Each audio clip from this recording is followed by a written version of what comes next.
I'm going to be talking about both the Mars ingress into Pisces and Saturn exiting its post-shadow phase of the current retrograde cycle in Aries. These are happening on March 2nd at 9:16 a.m. and 1 p.m. Eastern Time, respectively. The reason I'm talking about these together is because, as you will have hopefully already seen in my YouTube feed, we also have an eclipse on this day in the morning. So there's three big astrological events. And I decided to talk about these two together because thematically they are different than the eclipse. And also there is a bit of a connection between the two of them. You'll hear more about that in a moment. So what I'm going to cover is discussing the ingress, then discussing that retrograde conclusion, and then talking about a combination of natal chart examples for both of them. So stay tuned for that. Mars is the planet of action, motivation, and drive. When it enters the immutable water sign of Pisces, we can expect action towards developing our intuition. Yay, love that. Also creative hobbies, outlets, and ways of processing our emotions and sensitivities, relationships, connections. We may find that our fighting style changes as well. So where Mars will be more direct in certain signs like Aries, Sagittarius, and instead in Pisces, you're more inclined to be avoidant because of the escapist tendencies or passive aggressive. So you can watch out for that. Make sure it's not getting in the way of what you need to get done or harming, negatively impacting your relationships. And also what this combination brings is a drive to transform our dreams, coming through Pisces, coming through our intuition, into a reality. And the last time that we had this type of ingress was March 22nd through April 30th of 2024. That's because Mars takes over a year to move around the zodiac. So it's been a little bit of time to get here. And you can look back at that window for ideas of maybe what was frustrating you at that time. What were you really committed to moving forward? What are things that you started, initiatives that you kicked off, whether you have stuck with them or not? And this specific transit in 2026 is running from March 2nd to April 9th. For Saturn, it has been in retrograde motion for quite some time, and then earlier this year it stationed direct. So why are we talking about the post shadow? Well, it's because it kind of creates this whole storyline and energy portal. So we actually do want to consider all pieces, all phases of what Saturn is doing over the course of a year. Now, to bounce back a little bit to the Mars connection, Saturn is currently in Aries. It's going to be in Aries for the next 2 years. And Mars, currently in Pisces, rules Aries. So there is a connection between the two of them. Plus, Saturn previously spent multiple years working its way, building, rebuilding, evaluating, reevaluating everything in Pisces. So when Mars is swooping in, it's going to see some of the things that Saturn changed. It could pick up some of the things that were dropped or support moving some of those initiatives forward. You can think about it as Saturn laying the foundation and then Mars coming in and starting to build. Let's do this, let's do that. Let's, make some changes. And so then Saturn's storyline, I will defer you to several different videos that I did. So you can find these on my YouTube channel. You can also read about this on my blog. But I talked in July 2025 about when it actually stationed retrograde. This happened on July 13th. I included information and dates about that whole cycle. So this was a retrograde that was from Aries back into Pisces, and then now we're back in Aries again. Separate video on that from February 13th. That was when Saturn entered Aries, locked in for the next 2 years. So I would refer back to both of those.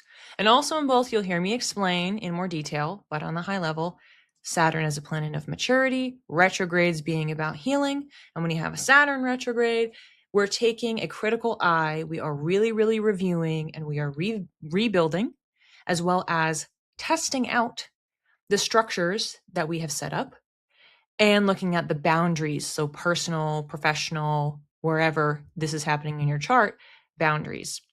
So with that retrograde officially over, effective March 2nd, what we're doing is we are now treading completely new degree points of Aries. So Saturn has not been here for 28 to 30 years. So regardless of whether you're having a Saturn return with Saturn in Aries, for all of us, it's been a while, or maybe it's been never. Maybe this is your first time that you are living through this era of Saturn.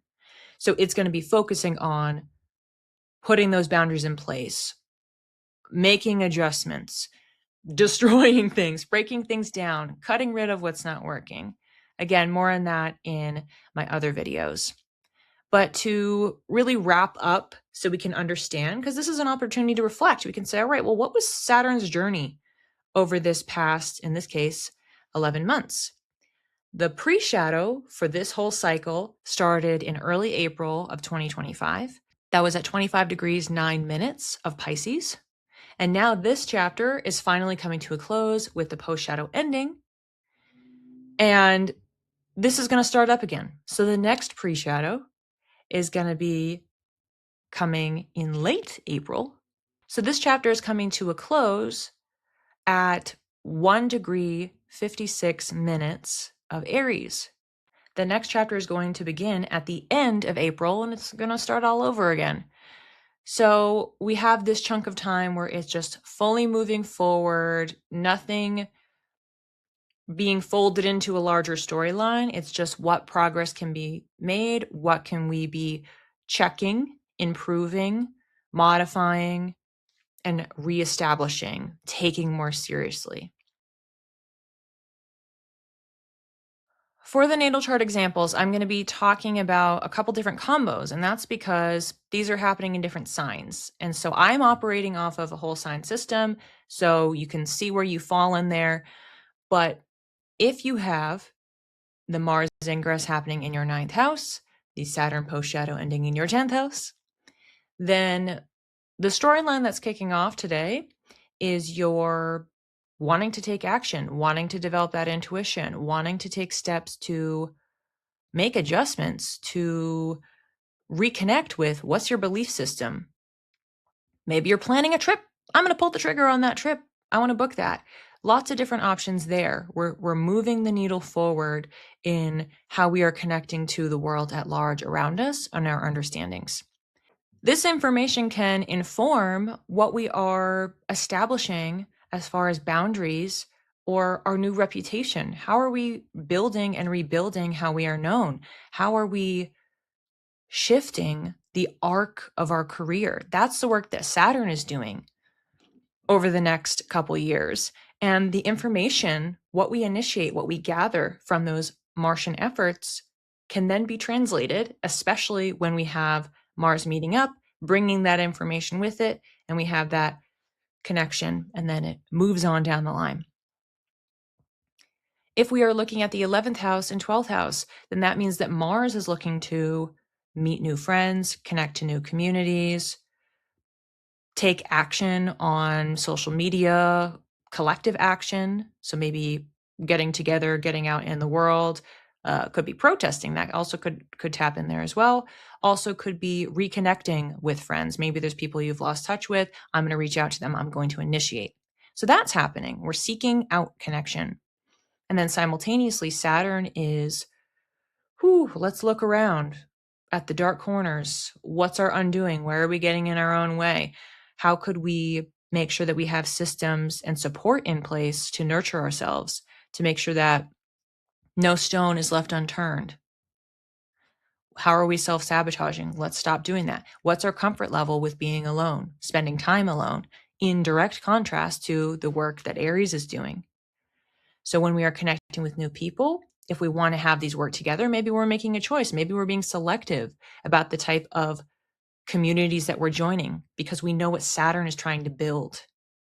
And say, I want to connect with people that will then help me with that mission. So we always have free will. We always have the choice if we want to do that, and we want to make them communicate with each other more directly.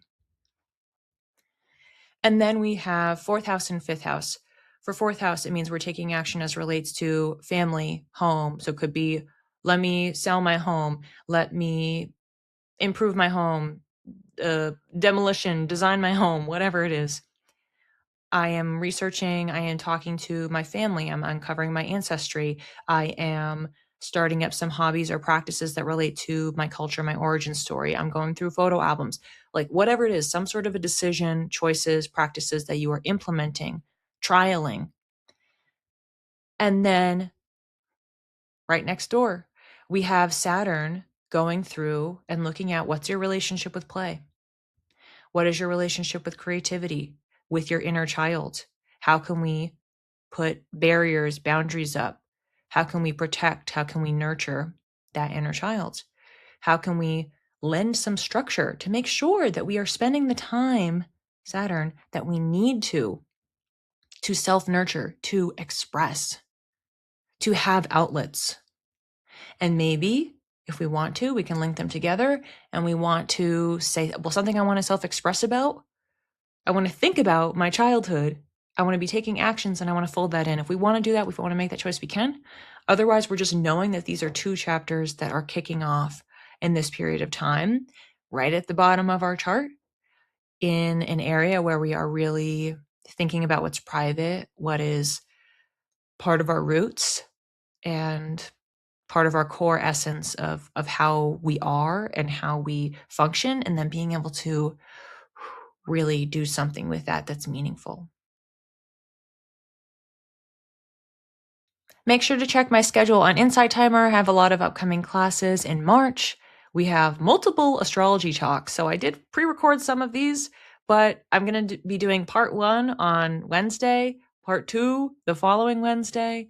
And then I also am working on some other workshops and content. So be on the lookout for that as well. If you want to follow my newsletter, you'll get the up-to-date notifications ahead of the general public on my latest resources, all that fun stuff. And of course, you can stay in touch. Please do reach out if you have reflections, thoughts, or questions. If you're watching any of the content on here and you're like, I need some help, or I want to better understand this, you can send me a message and we can chat about it. And if it seems like it's a good fit for you to go deeper, I have one-on-one readings on a variety of astrology topics. And then I also have a mentorship available if you really want to get to the bottom of everything. Look at the past, look at the present, look at the future, and I can help train you so that you can do some of these interpretations and the things that you're hearing me talk about and more yourself. So yeah, don't be a stranger.